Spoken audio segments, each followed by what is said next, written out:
So hello everyone, welcome back to my channel. और कैसे हैं आप सब? I hope you all are good. So scholar point specially college students के लिए चैनल है जिस पे हम PYQs को ख़त्म कर रहे हैं, specially for BA B.Ed integrated course. 3 questions हम ऑलरेडी डन कर चुके हैं और अब हम नेक्स्ट क्वेश्चन को पढ़ने जा रहे हैं। So let's start. Shishunaga dynasties की अचीवमेंट क्या है? So it can be asked in this year question paper. So let's start.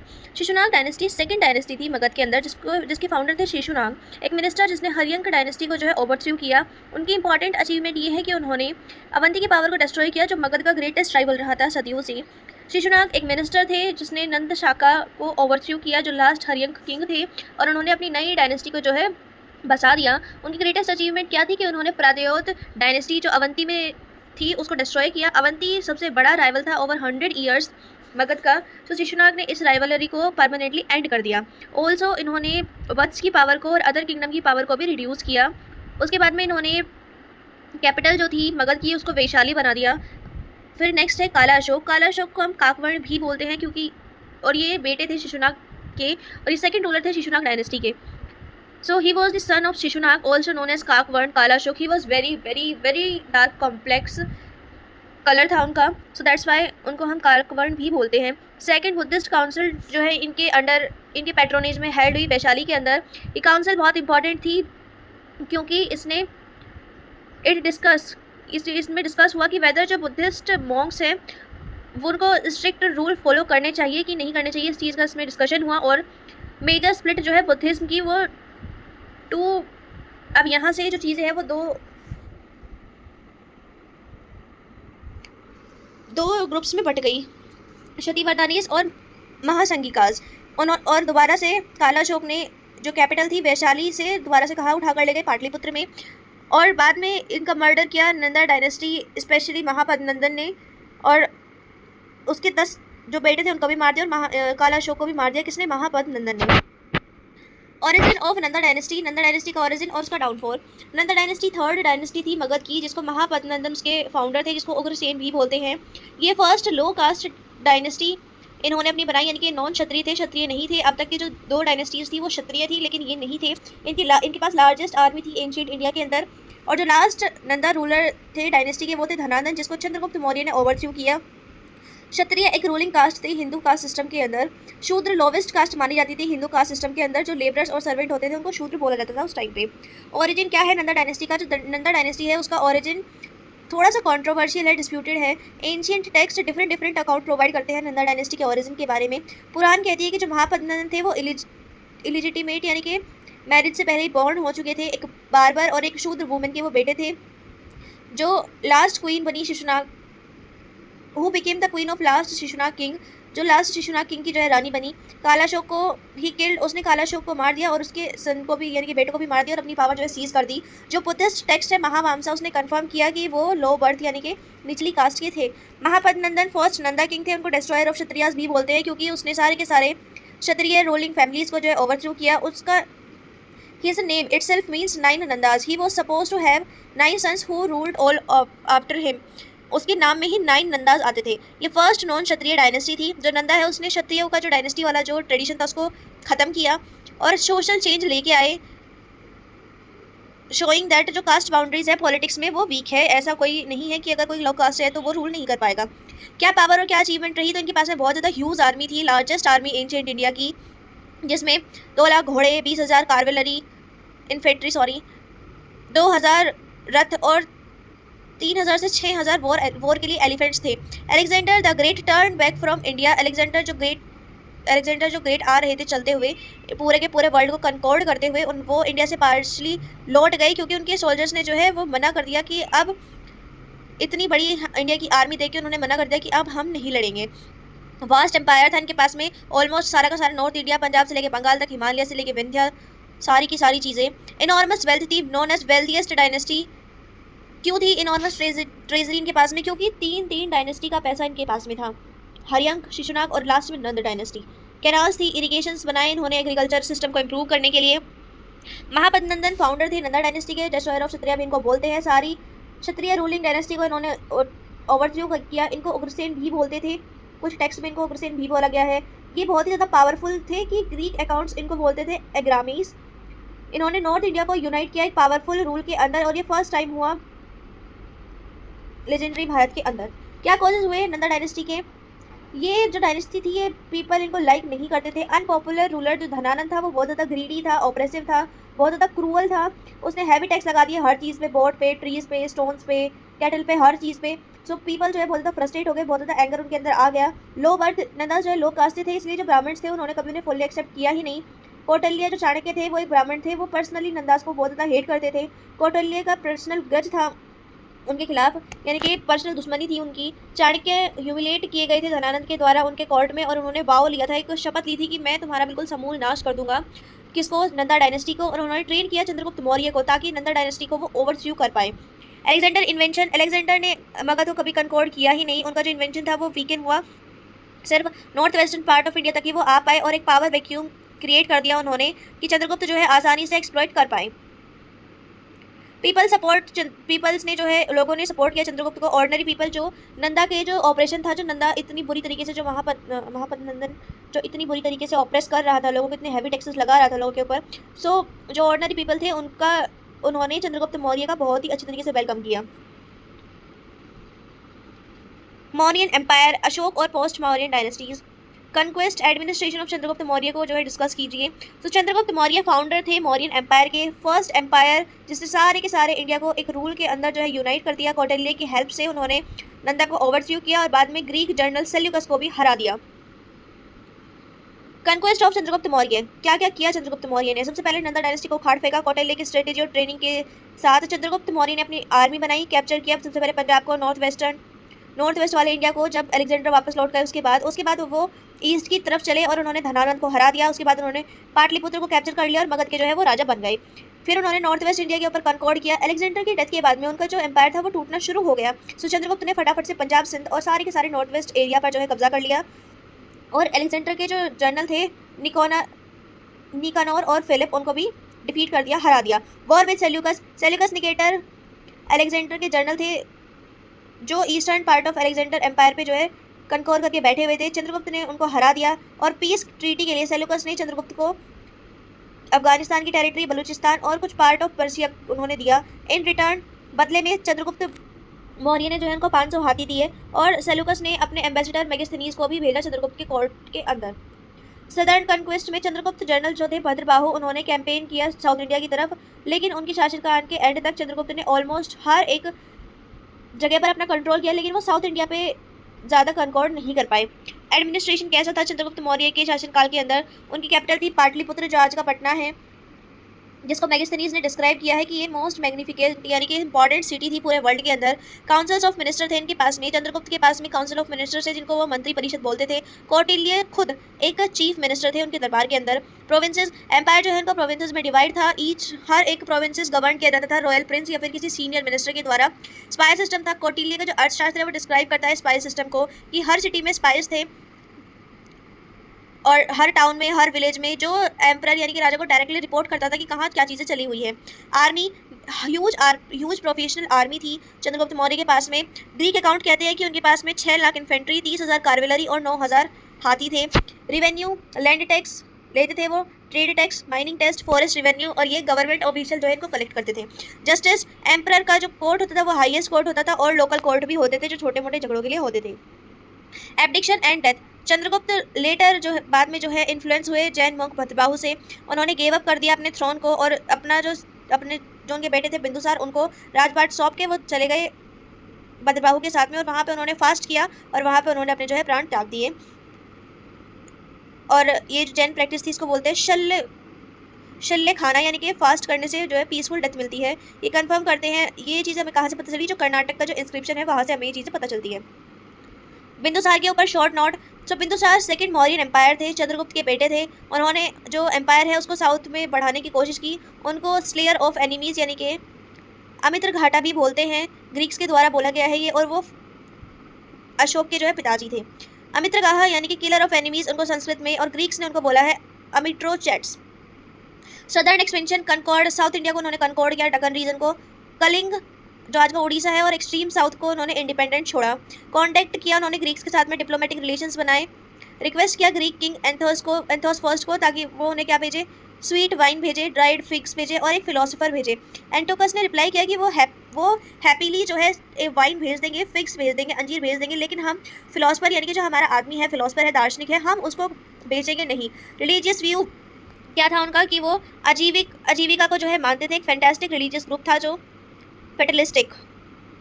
War of succession, उनकी डेथ से पहले ही एक war of succession broke out हुआ उनके सन के बीच में। अशोक ने जो है अपने भाइयों को मारा और अपनी पावर को जो है सीज कर लिया। धम्म पॉलिसीज क्या थी अशोक की, और अशोक का कलिंग वॉर क्या था, उसका इफेक्ट क्या हुआ, ये बताइए। सो अशोक ग्रेटेस्ट मौर्यन एम्परर थे, बने थे ग्रेटेस्ट रूलर थे पूरी की पूरी वर्ल्ड हिस्ट्री के अंदर, not Indian history, this is world history. उनका जो कलिंग वॉर था उन्होंने उसको कम्प्लीटली चेंज कर दिया। उन्होंने बुद्धिज्म को अडॉप्ट किया और अपने जो है धम्म और शांति को जो है उन्होंने ऑल ओवर वर्ल्ड जो है फैलाने की कोशिश की। कलिंग वॉर उनका टर्निंग पॉइंट था, जो आज का मॉडर्न डे उड़ीसा है। कलिंग वो एक मेजर किंगडम था जो मौर्यंस ने कभी कंकोर्ड किया ही नहीं था। सो वॉर हुई, अशोक ने पर्सनली इस मैसिव इन्वेंशन को जो है लीड किया। जो बैटल है वो दाया रिवर के पास में फाइट की गई। हॉरर क्या था कि इस बैटल में कम से कम 1 लाख सोल्जर, 1,50,000 पीपल फोर्सिबली वहाँ से मूव कराए गए। बहुत से डिसीज़ इंजरी से मर गए, बहुत से को बीमारी हो गई, कुछ फेमिनाइन, कुछ हंगर, कुछ स्टारवेशन, हर एक चीज़ जो है भुखमरी सी फैल गई और बहुत ज़्यादा डिस्ट्रक्शन हुआ इससे, जिस वजह से अशोक जो है काफ़ी डीपली हर्ट हुए इस चीज़ से। और उसके बाद में अशोक ने जो है पूरा अपना ट्रांसफॉर्मेशन कर लिया। अब उसके बाद में उन्हें बहुत ज़्यादा रिग्रेट हुआ कि उन्हें ये नहीं करना चाहिए था। बुद्धिज़्म को उन्होंने अडॉप्ट किया और उन्होंने खुद के जो है धम्म बनाए। अशोक ने अपने 13th रॉक एडिक्ट पे लिखा हुआ है, माफ़ीनामा लिखा हुआ है 13 रॉक एडिक्ट पे, कि मैं बहुत सॉरी हूँ, रिग्रेट करता हूँ, क्योंकि इस वजह से जो है बहुत ही ज़्यादा जो ये वॉर था कलिंग का, ये बहुत ज़्यादा इसने डिस्ट्रक्शन कोज की। और आगे आने वाली पीपल में इसलिए लिखवा रहा हूँ ये चीज़ कि आगे आने वाले जो लोग हैं वो इस चीज़ की गलती दोबारा से ना करें। अशोक धम्म क्या थे? अशोक जो है सिर्फ बुद्धिज़्म को फॉलो करने वाले नहीं थे, लेकिन उन्होंने जो है एक यूनिवर्सल मॉरल कोड दिया हर एक इंसान के लिए, चाहे वो किसी भी रिलीजन का हो। उनका ये एक अटैम्प्ट था कि क्रिएट किया जाए एक पीसफुल और कंपैशनेट सोसाइटी को। उन्होंने कहा कि नॉन वायलेंस गिव अप कर दो वॉर पे और पर्सनल वायलेंस पे। एनिमल के जो सेक्रीफाइसेस थे जो कोर्ट में दिए जाते थे उनको बैन कर दिया गया। सब लोगों को जो है वेजिटेरियन बनना चाहिए। हर एक रिलीजन को रिस्पेक्ट करना चाहिए। हम कहते हैं कि रिस्पेक्ट करो हर एक रिलीजन को, चाहे कोई ब्राह्मण हो, चाहे कोई जैन हो, चाहे कोई बुद्धिस्ट हो, हर एक इंसान। ये बात आज हमें नॉर्मल सी लग रही है, लेकिन उस टाइम पे देखो कितनी बड़ी सोच थी किसी राजा की। कंपैशन रहो, ओल्ड की केयर करो, सिख की ह्यूमंस को और एनिमल्स को इक्वली ट्रीट करो। हॉस्पिटल्स बनवाए उन्होंने ह्यूमंस और एनिमल्स के लिए। जो सबसे पहला एनिमल हॉस्पिटल था वो किसने बनवाया? अशोक ने बनवाया। हमेशा सच बोलो, हमेशा जो है गिव करने का जो है सोचो, यानी कि दान देने का सोचो हमेशा। फाइनल पिटी रखो, पेरेंट्स की रिस्पेक्ट करो, एल्डर्स की, टीचर्स की रिस्पेक्ट करो। सोशल हार्मनी रखो, क्रुएल्टी को, अपने गुस्से को, अपनी प्राइड को, अपनी जेलसी को जो है अवॉइड करो। अशोक ने अपने ये धम्म कैसे फैलाए? अब कोई सोशल मीडिया तो था नहीं कि पता चले, इंस्टाग्राम पे वीडियो डाली और वायरल हो गई। नो, रॉक एडिक्ट और जो पिलर एडिक्ट थे उनके पास में मैसेज उन्होंने कार्व किए हुए थे पिलर्स पे, हर एक पूरे के पूरे एम्पायर के अंदर लोकल लैंग्वेज में, ताकि जो लोग हैं वो उन्हें पढ़ पाए। धम्म महामत्रास स्पेशल ऑफिशियल्स उन्होंने अपॉइंट किए ताकि वो जो है धम्म की पॉलिसी को जो है स्प्रेड कर पाए और ये देख पाए कि सब लोग जो है उनके राज्य में खुश हैं कि नहीं है। उन्होंने मिशनरीज़ को जो है भेजा। श्रीलंका में उन्होंने खुद के बेटे महिंदा और डॉटर संघमित्रा को जो है भेजा। Central Asia, Egypt, Greece, Syria, Macedonia, यहाँ तक उन्होंने अपने मिशनरीज़ को भेजा। सोशल वर्क उन्होंने किया, रोड बनाई, रेस्ट हाउस, धर्मशाला बनाई, जो है पेड़ लगवाए, कुएँ खुदवाए और बहुत से उन्होंने काम किए। और एनिमल के जो सेक्रीफाइसेस हो रहे थे वो भी उन्होंने बिल्कुल बंद करा दिए। कलिंग वॉर का इफेक्ट क्या हुआ कि मिलिट्री कॉन्क्वेस्ट जो है बिल्कुल खत्म हो गया। वॉर पे अशोक ने परमानेंटली गिव अप कर दिया और मौर्यन जो एम्पायर था वो एक्सपेंड होना बंद हुआ। एडॉप्शन ऑफ बुद्धिज्म, अशोक जो है बुद्धिस्ट बन गए और उन्होंने बुद्धिज्म को प्रमोट किया सारे के सारे एशिया के अंदर। Spread of Buddhism world wide, इस बुद्धिस्ट के जो मिशनरीज थे उन्होंने हर एशिया के हर एक उसमें भेजा उनको कंट्रीज़ में, और बुद्धिस्ट जो है फिर बन गया बिल्कुल वर्ल्ड रिलीजियन अशोक की वजह से। वेलफेयर स्टेट, अशोक ने स्टेट रिसोर्सेज को पब्लिक वेलफेयर के लिए यूज़ किया। रोड बनाए, हॉस्पिटल बनाए, ट्रीज़ लगाए, कुएँ खुदवाए। डिप्लोमेटिक मिशंस, उन्होंने एम्बेसडर भेजे ग्रीक किंगडम में ताकि वो पीस को और जो धम्म की पॉलिसीज़ है उनको प्रमोट कर पाए। और उन्होंने कंट्रीब्यूट भी किया मॉर्यन टेक्लाइन में। सब हिस्टोरियंस जो है आर्ग्यू करते हैं कि जो अशोका की जो नॉन वायलेंट पॉलिसीज़ थी इसने मॉर्यन आर्मी को जो है बहुत ज़्यादा वीक कर दिया और बाद में जो है इसी ने कंट्रीब्यूट किया कि जो एम्पायर था वो बाद में जाके टेक्लाइन हो गया। Examine the causes of Mauryan downfall. Mauryan downfall के कॉजेज क्या रहे, इस बारे में क्वेश्चन है, वेरी इंपॉर्टेंट क्वेश्चन, PYQ में पूछा जा चुका है। This is long question. So the Mauryan empire was the greatest ancient India empire, we all know. लेकिन अशोक की डेथ के बाद ये रैपिडली डिक्लाइन हो गया और फाइनली एंड हो गया जब लास्ट मौर्यन किंग बृहद्रथ जो है उनके ही जर्नल पुष्यमित्र शुंग ने जो है उनको मार दिया। क्या कॉजेज रहे मौर्यन डिक्लाइन के? सो अशोक की डेथ के बाद एक जो सीरीज़ थी किंग्स की, वो जो रूलर्स थे वो बहुत ही ज़्यादा वीक थे। सो उसके बाद में अशोक जैसी एबिलिटी और एनर्जी कोई भी सन में नहीं थी। पार्टीशन ऑफ एम्पायर, अशोक की डेथ के बाद जो एम्पायर है वो दो प्रिंसेस के बिटवीन जो है डिवाइड हो गया। फर्स्ट पार्ट जो है चला गया, वेस्टर्न पार्ट जो था वो था कुनाला का, और जो ईस्टर्न पार्ट था वो चला गया दशरथ के पास में, और इसने जो है सेंट्रल अथॉरिटी को वीक कर दिया। फाइनेंशियल क्राइसिस, अशोक ने जो इतना ह्यूज एक्सपेंडिचर किया था, यानी कि हद से ज़्यादा जो उन्होंने खर्चा किया था बिल्डिंग बनवाने के लिए, धर्मशाला बनवाने के लिए, ये सारी चीज़ें, इसने जो है शाही राजकोष को खाली कर दिया और उनके जो सक्सेसर थे उनको बैंकरप्सी का सामना करना पड़ा, यानी कि वो बिल्कुल कंगाल टाइप हो गए। प्रोविंशियल रिवोल्ट, जो वीक सेंट्रल अथॉरिटी थी उसने गवर्नर्स को इंडिपेंडेंट बना दिया। कलिंग ने भी रिवोल्ट कर दिया और जो दक्कन के जो सत्रह गवर्नर्स थे उन्होंने अपने आप को इंडिपेंडेंस डिक्लेयर कर दिया। ब्राह्मण्स का क्या रिएक्शन था इस चीज़ पे? अशोक ने जो बुद्धिज्म का प्रमोशन किया था, एनिमल सेक्रीफाइसेस पे जो बैन लगाए थे, और जो वेजिटेरियन उन्होंने बोला था कि सब लोगों को वेजिटेरियन होना चाहिए, इस चीज़ ने ब्राह्मण को जो है बहुत ज़्यादा एंगर कर दिया। और जो पुष्यमित्र शुंग एक ब्राह्मण जनरल थे, उनका जो एक ब्राह्मण रिएक्शन था कि उन्होंने लास्ट मौर्यन किंग को जो है मार दिया। फॉरेन इन्वेंशन, जो the weaken north western frontiers invited invention, जो नॉर्थ वेस्टर्न जो एरिया था वो बहुत ज़्यादा वीक था, जिसने आक्रमणकारियों को जो है इन्वाइट किया। इंडो ग्रीक्स फ्रॉम बैक्टीरिया, जो इंडो ग्रीक्स थे बैक्टीरिया से उन्होंने पंजाब को इन्वेट कर लिया और मौर्यन पावर जो है वहाँ पे बिल्कुल कोलैप्स हो गई। अशोक की जो पॉलिसीज थी, कुछ हिस्टोरियंस आर्ग्यू करते हैं कि जो अशोक का जो बैन और किलिंग एनिमल हर्ट थी, उन्होंने आर्मी की जो फूड सप्लाईज थी उसको, और उनके जो नॉन वायलेंस स्पिरिट थी उसको बहुत ज़्यादा वीक कर दिया। मिलिट्री वीकनेस, जो आर्मी थी वो वीक सक्सेसर के द्वारा नेग्लेक्ट की गई। जो massive military machinery Chandragupta second ने बिल्ड की थी वो बिना प्रॉपर मेंटेनेंस के जो है अपार्ट हो गई, फॉल हो गई। एंड पुष्यमित्र शुंग 185 BC में पुष्यमित्र शुंग जो कमांडर इन चीफ थे, सेनापति थे लास्ट मौर्यन किंग के बृहद्रथ, उनको किल कर दिया और मिलिट्री रिव्यू परेड के दौरान। और उसके बाद में उन्होंने शुंग डायनेस्टी का फाउंडेशन किया और ब्राह्मणिकल जो हिंदू जो प्रैक्टिसेस थी उनको दोबारा से जो है वो प्रैक्टिस में ले आए। शॉर्ट नोट शुंग डायनेस्टी और पुष्यमित्र शुंग के ऊपर 2019 और 2022 में पूछा गया है। So Shunga dynasty post Mauryan dynasty थी, जिसके फाउंडर थे पुष्यमित्र शुंग, जिसने मगध को और थोड़े से नॉर्थ इंडिया को जो है करीब 112 ईयर्स तक जो है रूल किया। और ये रिवाइवल ऑफ ब्राह्मणिज्म और पैट्रोनेज ऑफ संस्कृत लिटरेचर के नाम से भी जाने जाते हैं। फाउंडर पुष्यमित्र शुंग, ब्राह्मण जनरल जिन्होंने लास्ट मौर्यन किंग को जो है मार दिया। रिवाइवल ऑफ ब्राह्मणिज्म, इन्होंने अश्वमेध यज्ञ यानी कि हॉर्स का जो सेक्रीफाइस था वो दोबारा से परफॉर्म किया। ये ग्रैंड वैदिक रिचुअल है जो अशोक के टाइम पे बंद हो गया था। ये दिखाता है कि जो उन्होंने बुद्धिस्ट इन्फ्लुएंस पॉलिसी का जो है बिल्कुल ही रिजेक्शन उन्होंने दिया।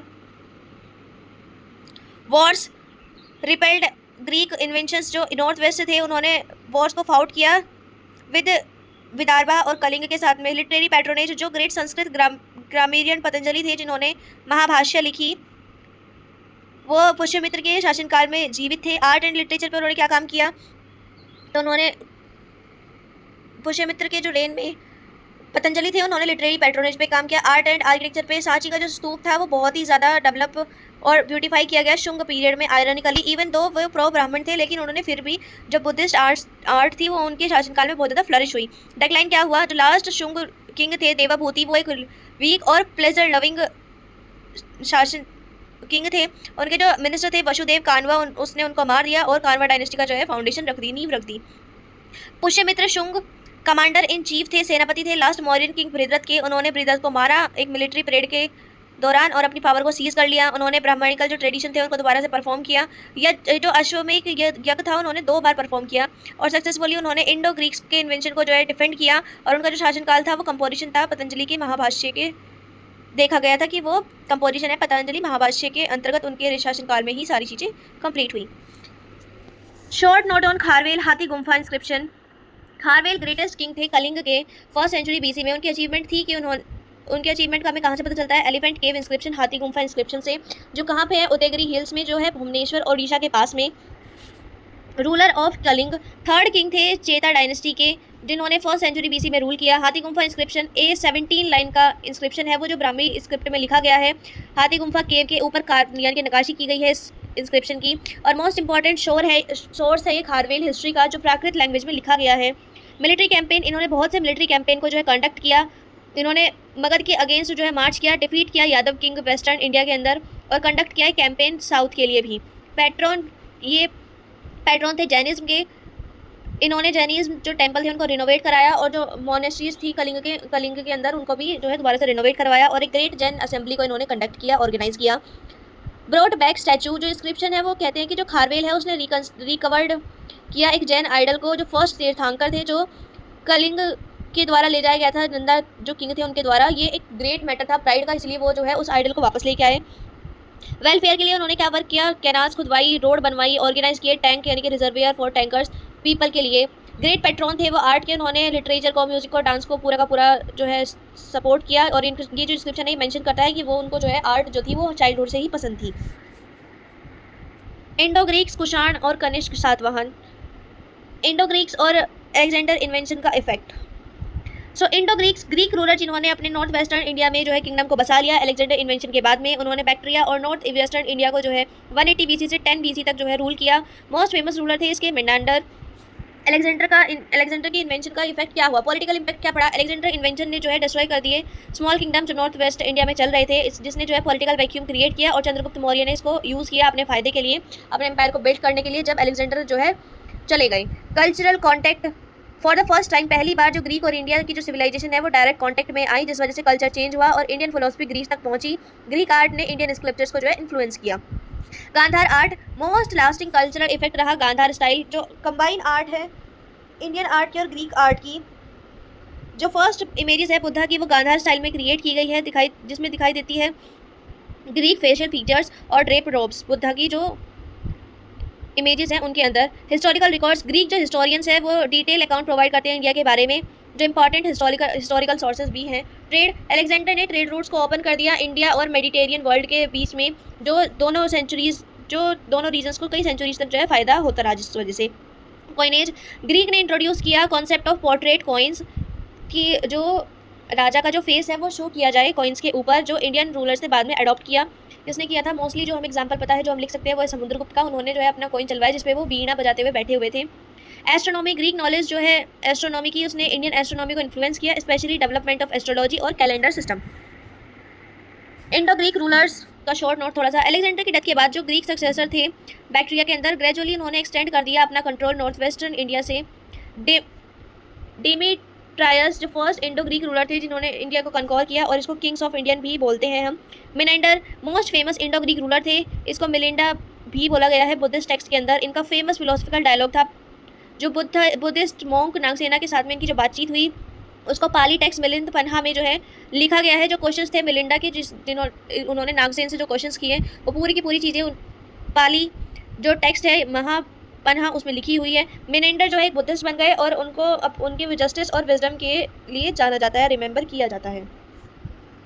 कंट्रीब्यूशन, इंडो ग्रीक्स ने जो है हाई क्वालिटी सिल्वर कॉइन को इंट्रोड्यूस किया ग्रीक स्क्रिप्ट के साथ में, एक साइड ब्राह्मी खरोष्टी स्क्रिप्ट और दूसरी साइड ग्रीक स्क्रिप्ट। ये ग्रेट हिस्टोरिकल सोर्स है।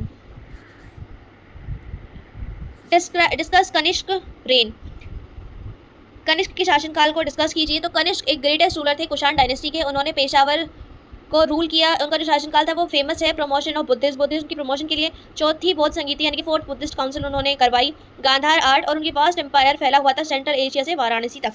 कुषाण डायनेस्टी, कुजूला कैडप्सिस फाउंडर थे कुषाण डायनेस्टी के, उन्होंने कुषाण ट्राइब को यूनाइट किया और बाद में बैक्ट्रिया और नॉर्थ वेस्ट इंडिया को जो है कनकॉर्ड किया। वीमा कैडप्सिस कुजूला के ये बेटे थे, इन्होंने एक्सटेंड किया अपना जो एम्पायर है नॉर्थ इंडिया की तरफ, पंजाब और गंगेटिक प्लेन। उन्होंने इंट्रोड्यूस किए गोल्ड कॉइन इंडिया के अंदर, जो फर्स्ट रूलर थे जिन्होंने ये लार्ज स्केल पर किया। कनिष्क थर्ड और ग्रेटेस्ट रूलर थे कुषाण के रूलर के। उनकी जो एग्जैक्ट डेट है वो डिबेटेड है, लेकिन मोस्ट हिस्टोरियंस कहते हैं 78 AD जो है उनके शासनकाल का जो है बिल्कुल स्टार्ट था।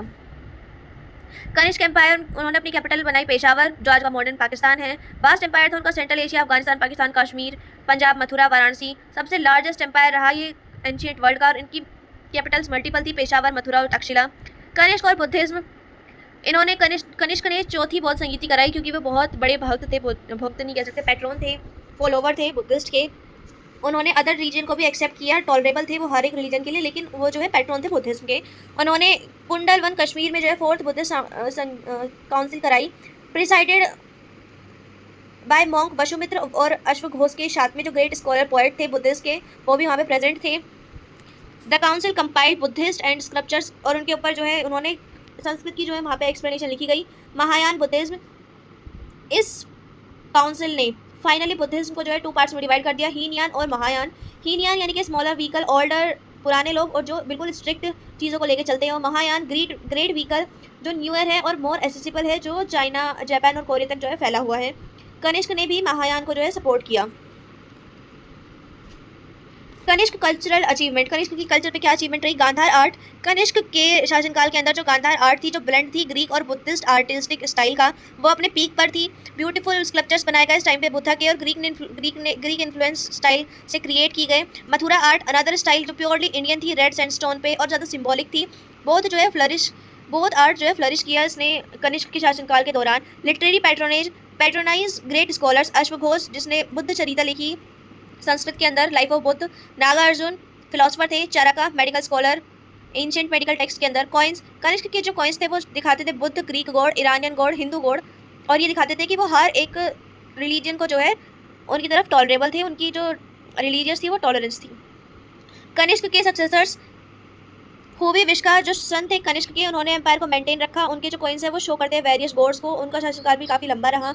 वसुदेव फर्स्ट जो लास्ट रूलर थे कुषाण डायनेस्टी के, उनका नेम था वसुदेव, जो एक हिंदू नेम था जो दिखाता है कि उनका हिंदुसाइजेशन जो है कुषाण रूलर्स में बाद में और बढ़ा। उनके बाद में कुषाण एम्पायर जो है बिल्कुल डिक्लाइन हो गया। सातवाहन आंध्र डायनेस्टी 2021 में पूछा गया है। सातवाहन एक पावरफुल डायनेस्टी थी जिसने दक्कन को रूल किया फ्रॉम अप्रॉक्सीमेटली 2030 BC से 2020 AD तक। और इसको आंध्र डायनेस्टी भी कहते हैं। ये most important post Mauryan dynasty है साउथ इंडिया की, जिसके फाउंडर रहे शिमुका। पॉसिबली मौर्यन कोलैप्स के बाद में ये इमर्ज हुए। ग्रेटेस्ट रूलर थे ये गौतमीपुत्र सताकर्णी, ग्रेटेस्ट सातवाहन रूलर ही और ये जाने जाते थे नासिक प्रशस्ति इंस्क्रिप्शंस के द्वारा, जो इनकी मदर गौतमी बलसारी ने जो है लिखी थी, कह सकते हैं कंपोज की थी। विक्ट्रीज, गौतमीपुत्र ने शकों को हराया जिन्होंने, और बाद में दक्कन को इन्वेड किया, और उनको डिस्ट्रॉयर ऑफ शकास भी बोलते हैं। रुद्रदामन वन कॉन्फ्लिक्ट, जो शका किंग थे रुद्रदामन वन उज्जैन के, उन्होंने उसको 2 बार हराया। वशिष्ठ पुत्र पुलमावी जो लास्ट रूलर थे सातवाहन किंग के, उन्होंने छोड़ दिया क्योंकि उनका जो है मैट्रिमोनियल कनेक्शंस की वजह से। ट्रेड, सातवाहन ने कंट्रोल किया मेजर ट्रेड रूट्स को, सिल्क रूट, सी ट्रेड, रोमन सी ट्रेड रोम के साथ में, और जो रोमन गोल्ड कॉइन थे वो भी दक्कन में पाए गए हैं। रिलीजियन ब्राह्मण्स थे वो, लेकिन बुद्धिज्म के लिए भी टॉलरेंस को वो दिखाते थे। उन्होंने बुद्धिस्ट आर्ट को जो है पैट्रोनाइज किया, और जो फेमस अमरावती बुद्धिस्ट स्तूपा है वो इन्हीं के शासनकाल में जो है बना हुआ था। लैंग्वेज, इन्होंने प्राकृत को यूज़ किया है जो इनकी ऑफिशियल लैंग्वेज थी, और दिखाते हैं कि वो क्लोज थे कॉमन पीपल के। डेक्लाइन, ग्रेजुअली डेक्लाइन हुआ क्योंकि इंटरनल डिस्प्यूट होने शुरू हो गए, और जो वेस्टर्न सत्राप्स थे उनका राइज होना शुरू हो गया, और अदर सक्सेसर स्टेट्स में भी उनका जो है राइज होना शुरू हो गया, और ये धीरे धीरे जो है अपने इंटरनल डिस्प्यूट की वजह से सातवाहन डायनेस्टी कोलैप्स हो गई। यूनिट 4 गुप्ता एम्पायर, इसको हम नेक्स्ट वीडियो में पढ़ेंगे। Till then take care, bye bye and see you in the next video, and also subscribe to my channel.